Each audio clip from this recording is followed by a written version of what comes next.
Bonjour, bienvenue sur la chaîne Enjeux démographiques, là où on parle démographie autrement. Alors, le besoin d'une politique néo-malthusienne de dénatalité ne se fait pas ressentir que pour des raisons écologiques, même si c'est dans ce domaine où elle se fait ressentir de manière la plus flagrante et la plus urgente. En effet, dans bien d'autres domaines de la société, nous aurions grand avantage à faire moins d'enfants et à baisser notre natalité. C'est le cas notamment dans la politique de l'éducation, où en effet nous faisons face à une débâcle totale de l'éducation nationale en France, avec un niveau qui devient catastrophique et un pays qui n'assure plus une correcte instruction de la nouvelle génération. Certes, la dégradation qu'a subie le système d'enseignement au cours des dernières décennies n'est pas directement liée à la démographie. Mais si la dégradation est plus ou moins généralisée à toute l'Europe et même à tout l'Occident, c'est en France qu'elle est parmi les plus importantes. Or, c'est en France aussi qu'il y a le plus d'enfants à prendre en charge, car elle a été et demeure toujours le pays à la plus forte natalité, à la plus forte fécondité, d'où un poids de la jeunesse plus important qu'ailleurs. Par exemple, en Italie, pour 60 millions d'habitants, juste un petit peu moins que la France, il y a 7 millions d'élèves à prendre en charge, tandis que pour la France, où il y a 68 millions d'habitants, il y en a près de 12 millions. Donc en proportion, on voit que le nombre d'élèves à prendre en charge en France est beaucoup plus important que chez nos voisins transalpins. Si l'on regarde les moyens attribués à l'enseignement et à l'instruction, on trouve qu'en France, nous avons environ 5,5% du PIB qui est attribué à ce domaine.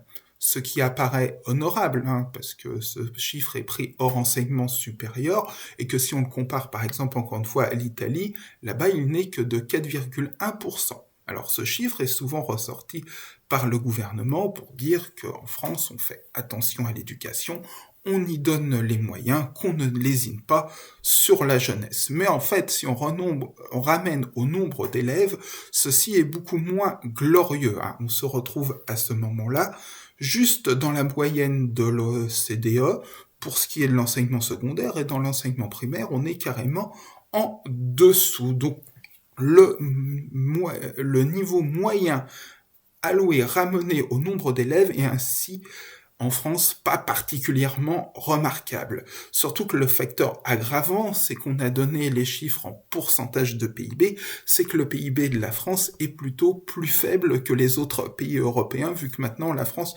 fait partie des pays les plus pauvres de l'Europe.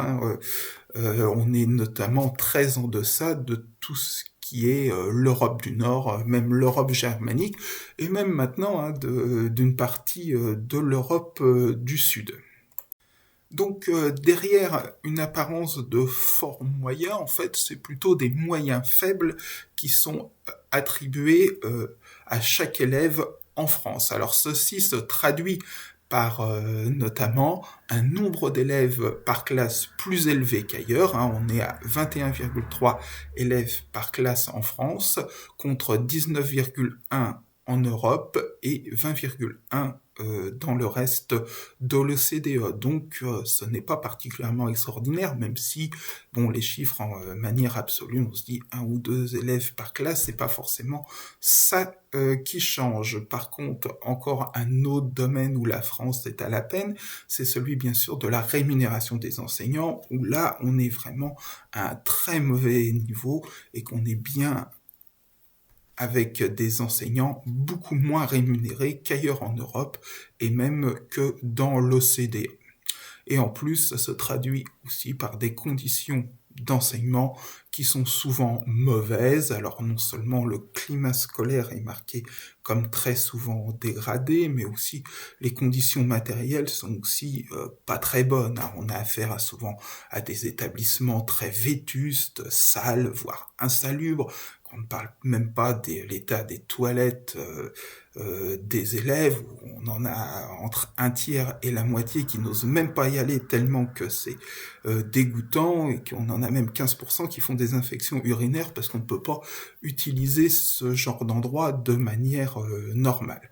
Donc vraiment, nous avons en France un cumul de déficits dans la qualité matérielle de notre éducation. Ce n'est pas qu'un discours syndical un petit peu caricatural, il suffit de constater, de voir l'état de nos établissements scolaires, et ce n'est pas très beau, c'est en général quelque chose de très mauvaise qualité, quelque chose en mauvais état, faute d'une attention suffisante à leur entretien.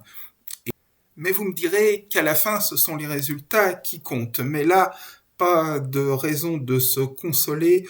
Au contraire, les résultats sont bel et bien là et les comparatifs sont sans appel. Le système scolaire français est très mauvais.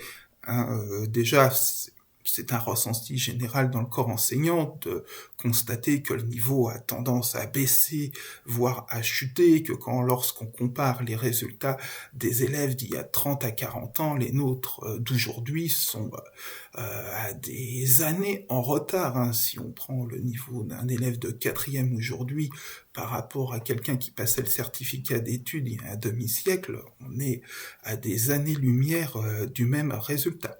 Et c'est largement confirmé par les comparatifs internationaux, que sont par exemple les études de type PISA, où là, dans ce cas-là, on est dans une médiocre moyenne, un moyen bas, vraiment, on dirait élève en difficulté et qui ne brille pas. Et puis quand on prend même d'autres, comme pour ce qui concerne l'enseignement des maths et des sciences, le classement Teams, alors là on est carrément en queue de peloton, on est là quasiment la lanterne rouge, non seulement de l'Europe, mais même de l'OCDE. Alors en plus se rajoute à ça, dans ces études, des choses qui ne sont pas directement en lien avec le résultat, mais aussi plutôt avec notamment le climat scolaire, il est très dégradé en France. On a des conditions d'enseignement qui sont très mauvaises. Il est difficile d'apprendre dans des classes bruyantes où l'anarchie la plus totale règne. C'est ce que ressentent les élèves à juste raison. Ils ont un mauvais climat scolaire. Et donc, ça explique d'ailleurs peut-être en partie les mauvais résultats que je viens de citer au-dessus. Et en plus, nous avons un système, en plus d'être médiocre, il est encore très inégalitaire, c'est-à-dire que les déterminants sociaux sont très importants dans les résultats. Apparemment, il y a quand même une partie de la société qui arrive à échapper à cette dégradation, mais à condition de vivre là où on a des écoles publiques qui fonctionnent encore à peu près correctement dans certains quartiers, dans certains arrondissements de Paris, ou bien là où les parents ont les moyens de se payer une bonne école privée et d'échapper au délitement du service public. Donc quand on regarde ces résultats absolus et quand on regarde les comparatifs internationaux, on peut dire que la France est bel et bien championne de la natalité en Europe et quasiment dans l'OCDE, mais que par contre, c'est vraiment la cancre de l'instruction et de l'éducation avec un système complètement à la ramasse. Bien sûr, ces résultats calamiteux ne sont pas seulement la conséquence d'un manque de moyens, mais on ne peut que penser que quand même d'avoir une politique nataliste qui privilégie le nombre d'enfants au détriment de la qualité de leur enseignement et des moyens qui leur sont attribués, ne peut qu'engendrer ce type de résultat. Tout au moins, on ne peut pas exclure que ça puisse avoir une influence importante. Alors donc ici, je ne rentrerai pas dans un discours syndical caricatural qui réclame toujours plus de moyens sans jamais trop dire où les trouver, ni comment bien les utiliser. Bien d'autres causes ont amené au déclin scolaire de la France, et ça je ne le dis pas, je ne dis pas que ce n'est que la démographie, à une époque où il y avait d'ailleurs une démographie qui était encore plus haute qu'aujourd'hui, le système scolaire français se débrouillait plutôt bien. Mais Voilà, quand on cumule l'ensemble des handicaps, on en arrive au résultat actuel. Alors donc, bien d'autres causes ont amené au déclin scolaire de la France. Alors déjà, on peut y mettre des changements sociétaux profonds avec maintenant l'omniprésence du numérique, des écrans, avec une baisse d'attention incroyable. Maintenant, il est très difficile d'avoir des élèves, mais même des gens en général, qui se concentrent plus de quelques minutes sur un sujet sans zapper ailleurs, sans avoir leur attention qui diverge complètement. Aussi, il faut condamner complètement l'utilisation de méthodes pédagogiques ineptes. Peut-être la pire, c'était la méthode globale, alors qui certes a été officiellement abandonnée, mais qui reste encore un petit peu partout sous le terme de méthode semi-globale. Enfin, ce sont ce genre de choses qui font... voilà, ça fait une génération de dyslexiques quasiment généralisée, et puis aussi tout ce qui est méthode pédagogique dite constructiviste, où c'est l'élève qui doit construire son savoir et que ça ramène finalement l'enseignant qui a un rôle d'animateur, qui doit aiguillonner l'élève, mais surtout sans rien lui transmettre. Bien sûr, ce genre d'attitude, ce genre de pédagogie, ça ne peut mener qu'à la catastrophe. À ne vouloir rien transmettre comme connaissance, on finit par y arriver. En effet, on ne finit par rien transmettre à la fin. Et ça, bien sûr, ce sont des choses qui ont été catastrophiques et qu'il faut revenir dessus le plus rapidement possible, car ça nous a mené droit à la situation actuelle qui est catastrophique. On doit donc remettre les savoirs et leur transmission au cœur du système scolaire français. Mais néanmoins, si nous voulons sortir de l'apocalypse scolaire où nous nous sommes, il nous faudra plus de moyens quand même. Ça, on ne pourra pas y passer au travers, on ne pourra pas y échapper. Ou tout au moins, plus de moyens attribués par élève. Cela permettrait en effet de diminuer le nombre d'élèves par enseignant pour par exemple mettre en place de petits groupes pour remédier aux difficultés des élèves qui en ont le plus. Aujourd'hui, on se retrouve avec des classes avec des hétérogénéités incroyables ou avec une tête de classe qui se débrouille bon an mal an, mais avec des fois des élèves qui sortent du collège mais qui savent à peine lire et écrire. Donc, face à ça, il faudrait par exemple constituer des petits groupes de remédiation. On avait parlé à un moment sous Gabriel Attal de groupes de niveau, ça avait suscité un tollé, mais en fait, le problème n'est pas celui des groupes de niveau, c'est quelque chose qui existe d'ailleurs, par exemple en Suisse, où ça fonctionne plutôt bien. C'est juste que, pour faire des groupes de niveau avec des petits effectifs pour les élèves en plus qui ont le plus de difficultés, il faut mettre les moyens humains qui vont avec, chose qui n'était pas prévue.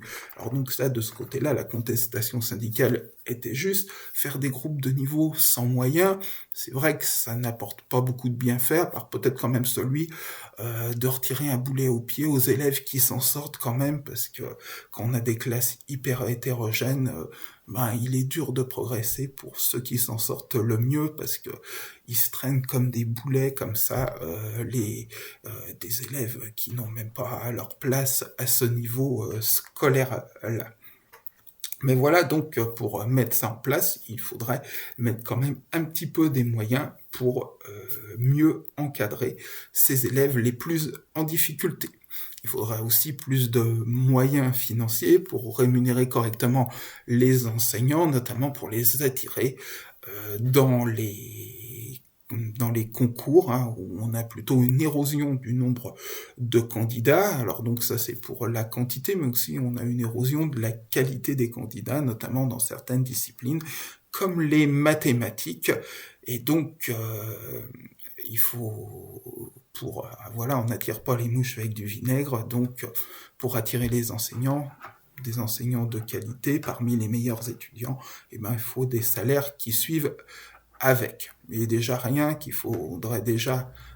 le faire pour éviter quand même que les enseignants qui sont déjà en poste ne quittent l'éducation nationale, parce que si en plus d'avoir des conditions pas terribles, il y a des rémunérations qui sont misérables, ça n'incite pas à rester, et ça incite au contraire à aller saisir la première opportunité en dehors de l'éducation nationale.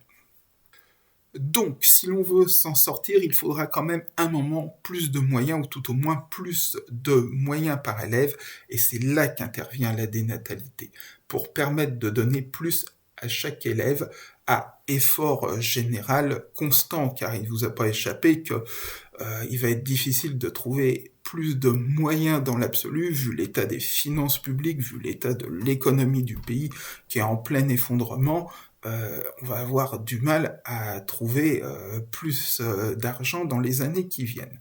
Par contre, si nous baissons le nombre de naissances, par exemple, si nous passons de 700 000 à 350 000 par an, ce qui est à peu près le niveau de naissance de l'Italie actuellement. Alors on nous dit que c'est la catastrophe, que le pays est en train de disparaître. Non, le pays finalement, il s'en sort pas si mal que ça grâce à la dénatalité. Et donc voilà, on pourrait faire qu'il naisse chaque année que 350 000 enfants par an. Ça permettrait aux gens qui veulent avoir un enfant ou même deux de l'avoir, mais ça ferait que nous serions à un niveau plus soutenable, et surtout ça permettrait de diminuer progressivement, d'abord en partant de l'école primaire pour aller jusqu'à la fin au lycée. Ça nous permettrait de diminuer le nombre d'élèves auxquels il y a de l'éducation et de l'instruction à apporter. Ainsi, au bout de 18 ans, on se retrouverait avec 50% d'efforts à faire en moins si on garde un effort constant sur chaque élève, parce que en passant de 700 000 à 350 000, on diminue le nombre d'élèves par deux quand les anciennes générations ont fini par sortir du système éducatif. Ou dit autrement, on peut voir aussi que à budget constant, on double le budget disponible par élève, et ça se fait sans effort financier. Et donc, grâce à cette cagnotte, un petit peu grâce à ces moyens libérés, on peut imaginer les répartir à peu près grossièrement en 3 tiers. Donc, il faudra déjà mettre un tiers pour améliorer les moyens alloués aux élèves, avec une amélioration de l'encadrement et aussi des moyens matériels de faire des locaux dignes de ce nom, avec des bâtiments propres, pas dégoûtants, pas complètement décrépits comme on a bien trop souvent, mettre par exemple aussi de la climatisation dans les locaux, parce qu'avec les vagues de chaleur, on a dans les bâtiments, surtout les plus modernes, en béton, on a vraiment des chaleurs où il est impossible de travailler correctement dans ces situations-là. Donc voilà, il y a des moyens matériels et surtout humains à donner pour améliorer l'enseignement donné à ces élèves. Et donc on pourra donc quand même donner une bonne quantité de moyens supplémentaires sans faire d'efforts supplémentaires.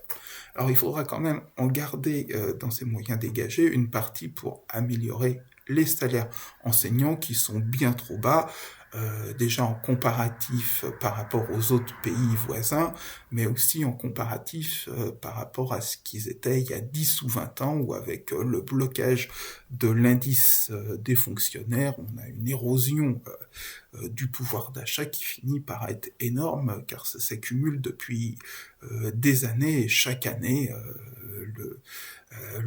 l'inflation grignote comme ça le pouvoir d'achat des enseignants, à un tel point qu'il faut vraiment remédier à la bassesse de ces salaires rapidement.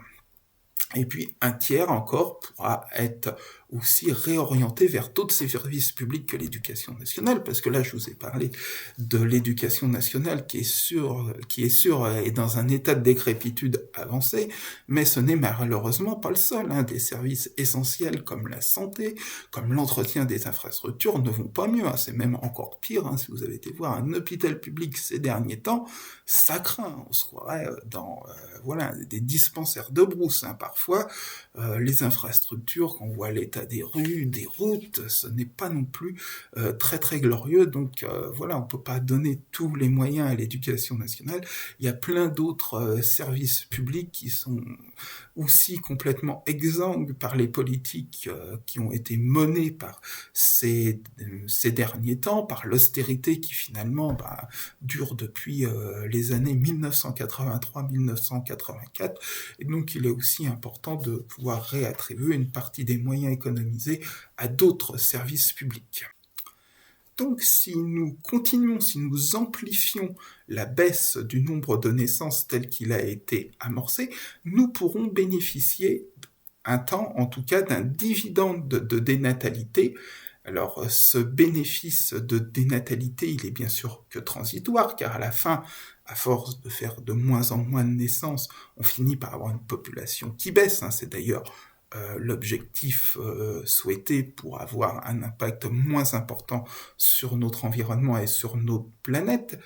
Mais donc, à la fin, il faudra quand même faire des efforts pour maintenir le système qui, nous l'espérons, aura été rétabli au mieux. Mais quand même, ceci nous offre une fenêtre de tir où nous allons pouvoir donner plus de moyens à un nombre réduit d'élèves, donc mieux s'en occuper, et donc ça peut nous permettre de remonter la pente pour enfin sortir de la situation affligeante où l'éducation nationale française a été plongée. D'ailleurs, c'est quand même un petit peu ce qui se passe, vu qu'en 2010, on était à plus de 800 000 naissances.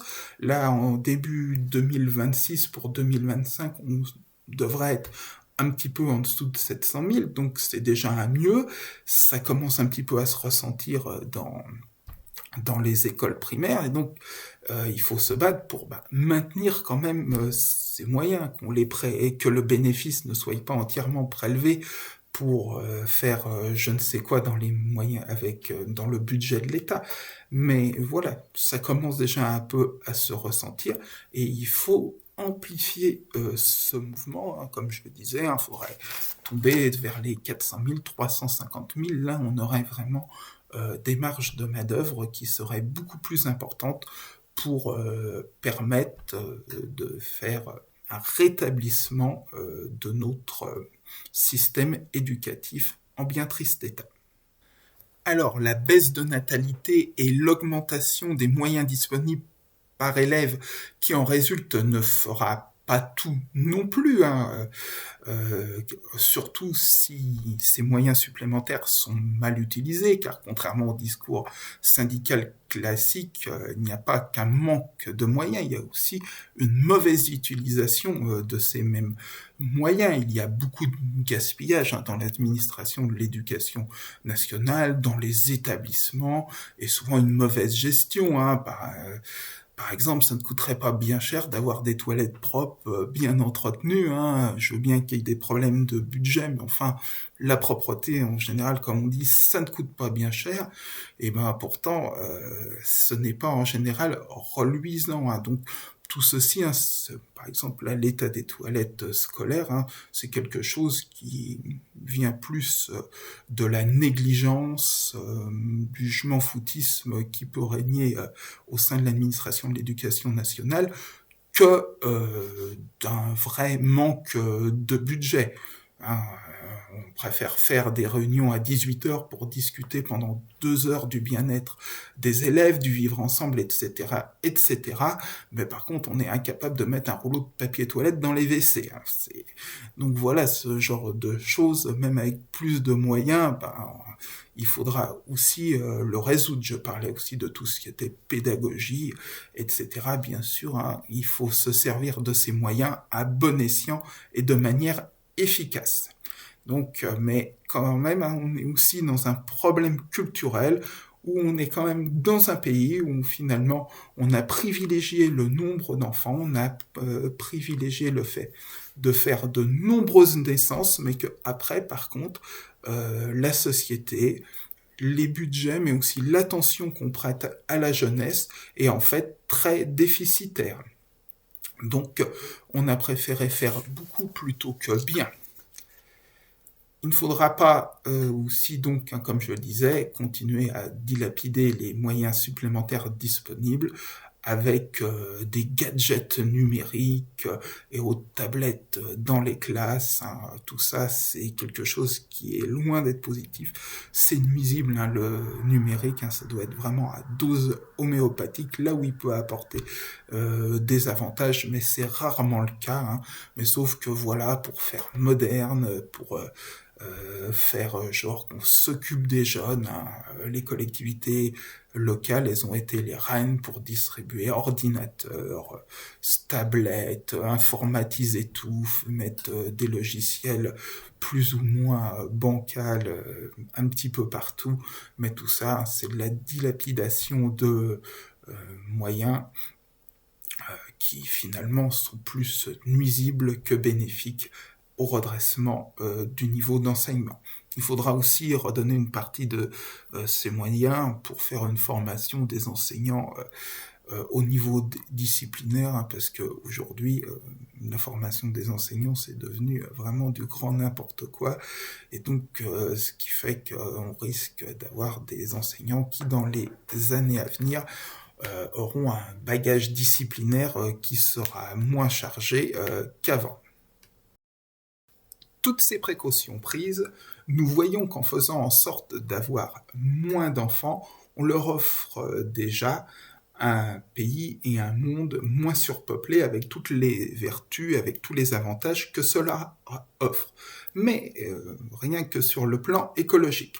Mais cela aussi leur permettra d'avoir au moins aussi une instruction de qualité, une éducation dont ils ont droit et non pas les abandonner dans un système éducatif complètement à la dérive.